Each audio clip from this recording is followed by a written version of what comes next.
The Black Death, a pandemic so catastrophic that it decimated nearly half the population of Europe in just a few short years. Its impact on human life was staggering. But there's a deeper story here, one often overlooked. Because this wasn't just a health crisis, it was a profound turning point in global economic history. In the centuries following the plague, Europe didn't just rebuild, it restructured. From feudalism, an age-old agrarian hierarchy based on land and lineage, emerged the foundations of something radically different, capitalism.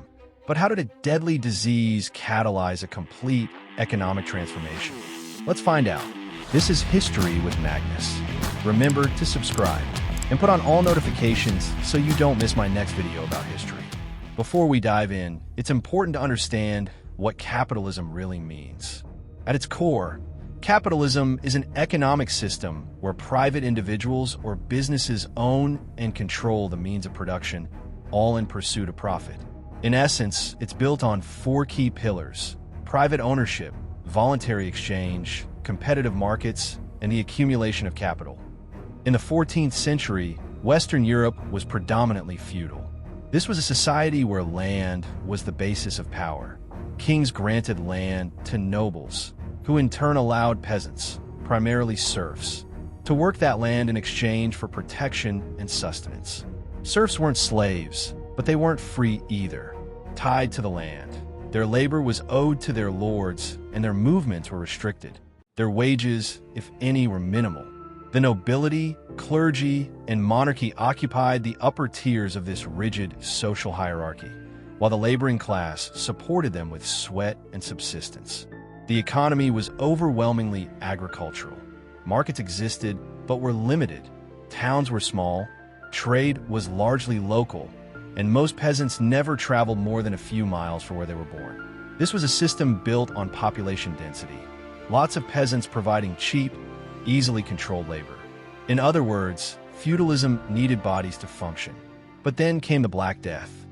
In 1347, the plague arrived in Europe via ships from the Black Sea. It was caused by Yersinia pestis, a bacterium spread by fleas carried on rats. The disease manifested in multiple forms: bubonic, septicemic, and pneumonic, and its lethality was swift and merciless. Between 1347 and 1351, Europe lost an estimated 50% of its population. Entire towns were wiped out. Agricultural output plummeted. Religious institutions faltered and social order teetered on collapse. But beneath the horror lay a subtle, world-altering shift. The supply of labor had dramatically and irreversibly shrunk. And that changed everything. The post-plague world faced an unprecedented economic paradox. There was plenty of land, but not enough people to work it. For the surviving peasantry, this disaster had an ironic silver lining. Labor became scarce and thus valuable.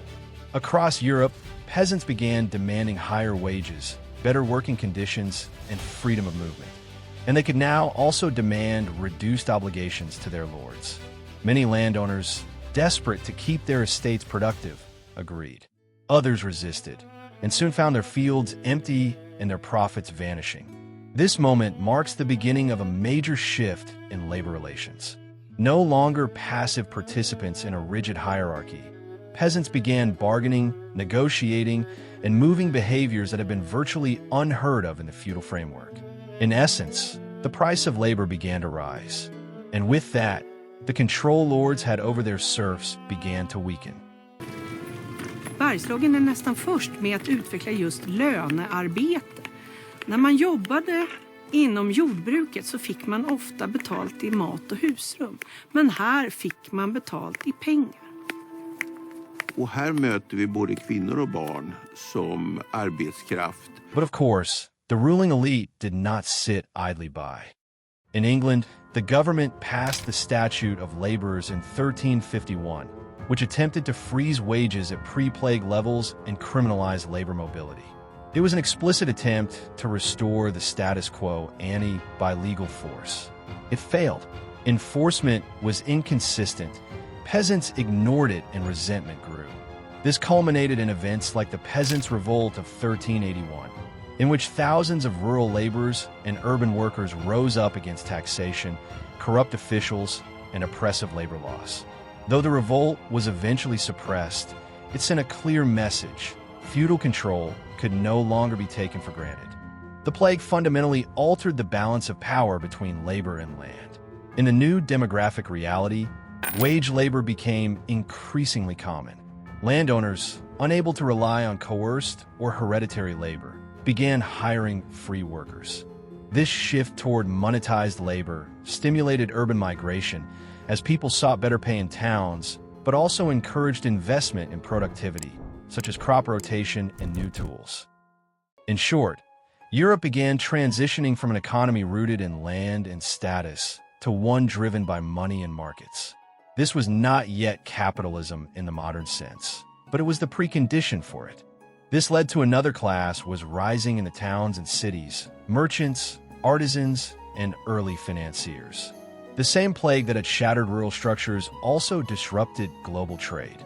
But over time, as trade routes reopened, survivors found less competition and more opportunity. With more land and goods per person, wealth began to accumulate, especially in commercial centers like Florence, Bruges, and London. Merchants invested capital, formed guilds, and developed new financial instruments like double-entry bookkeeping, which in the Middle Ages was a revolutionary system of accounting. It fundamentally changed how merchants, bankers, and city-states managed wealth and laid one of the key groundworks for modern capitalism, a new credit system that was the early forms of banking. Among this new class rose a family that would dominate Florence and Italy for the next 200 years, the Medici family.